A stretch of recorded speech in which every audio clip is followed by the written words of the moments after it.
Okay, so we've been feeding the deer, getting ready for hunting season.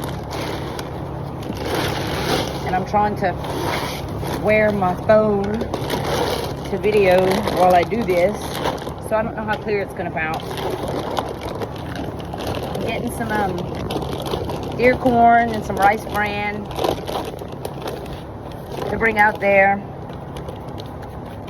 I try to bring little bits at a time, because if we put too much and hogs come, they eat it. So we do little bits.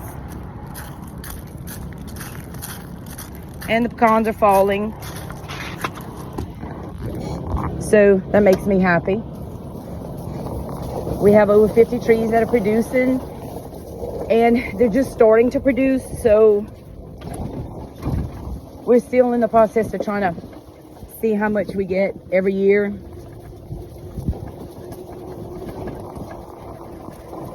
And our trees are tagged and they're marked if they're producing.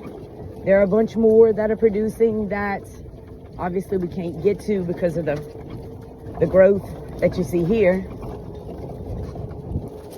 So this is behind the house, and it's where we have the deer blind that my husband and I built. Don't y'all think that's mighty swanky right there? Huh? Oh, I'll tell you. We knocked it out of the park, boo. At least it's A for effort. And it'll serve the purpose and do what it's built to do. So this is where we have the little deer feeder. One of them. In fact, I think this is the only one my husband may have out right now. And it's crooked, but you can see over here, I'm really spraying on my hands, there's a mineral block and also a salt lick. So I'm gonna take the rice bran and pour it here, and you can see where they've been pouring at the ground and whatever all.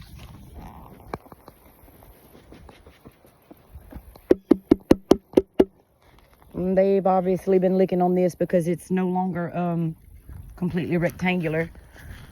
And this is the deer feeder. Kind of knocked it wonky, and you can see there's a camera over there.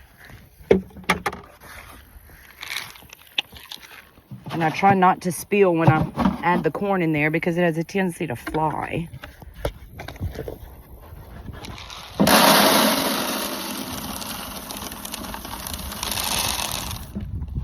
This way I catch it and put it back in here. Least amount of waste that I can manage without it falling on the ground, because that will attract the hogs. Okay, so now they're set. All right.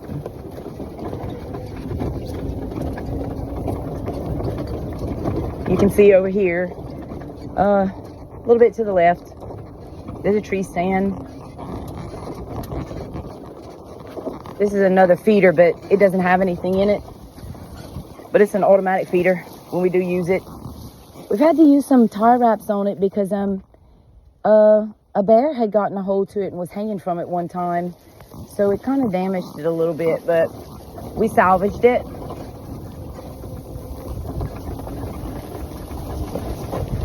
And that's all stuff that on the right that we need to get rid of.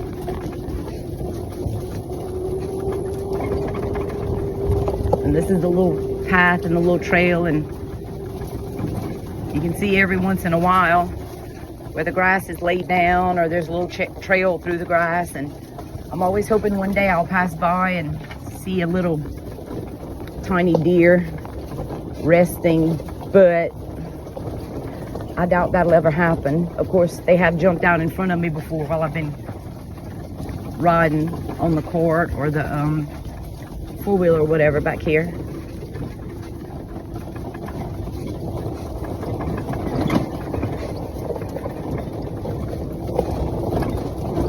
I'll take a shortcut to get back to the pond. I'm gonna go all the way to the end.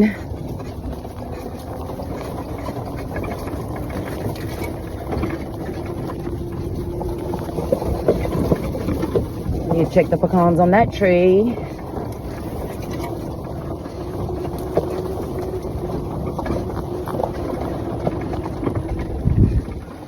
Oh, there goes the squirrel.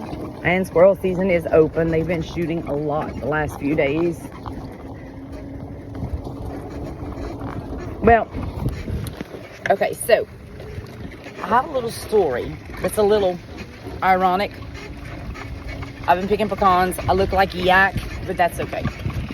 See this little bee? There was a girl on Facebook who was selling these little crocheted bees and corn and miscellaneous, just cute little kid stuff.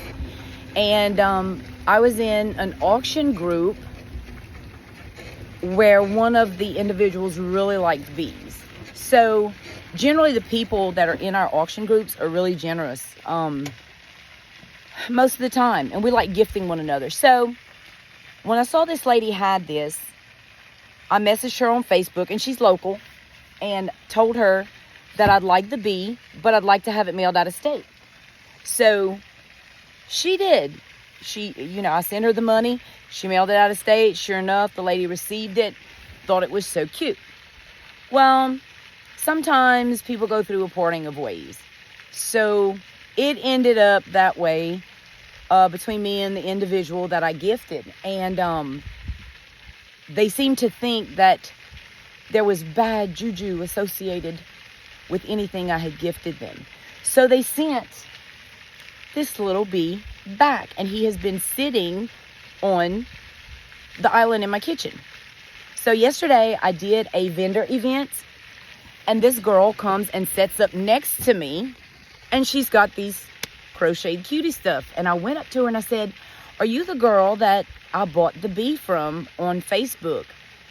And she looked at me and she says, "Did you have me send it out of state?" And I said, "Yeah, I sure did."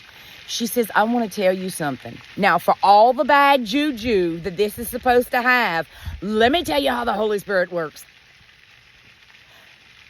She says, "You were my first customer." And she said, "When you bought that bee," she said, "it encouraged me to continue to do this." And I'm thinking, that is such a testimony to God and the Holy Spirit. It really, really is. In light of the circumstances concerning this little bee, how he came to be, where he's traveled, why it was bought, why it was sent back. And this girl is going to tell me that the purchase of this bee encouraged her to continue doing what she's doing. She goes to vendor events. She makes money. And I don't know why I'm standing in amazement. We are talking the Holy Spirit because I fully believe it's the Holy Spirit. But yeah, so for all the bad juju, what some people mean, or the Satan means for bad, God's going to take and use it for good. Don't doubt it. So this little bee reminds me to be an encouragement to someone. Be a supporter of someone in a small way. Be reliant on the Lord. Be reliant on His word. Be reliant on doing His will. And in some way, somewhere, somehow, you will see it manifested in your life, and it'll be like, "Oh, is that the Holy Spirit tapping my shoulder to let me know, hey, it's not what you thought it was." And it just thrills me, and it really humbles me, because we're so not worthy. And I thank God every day. But out of all the people in the world, in this universe, a special little thing like this, who am I? I am nobody. I am nothing. Yet God set up a simple little plan. And I'm sorry, I can't help but be humbled, and it just blows my mind. And I just want y'all to be. Love you guys.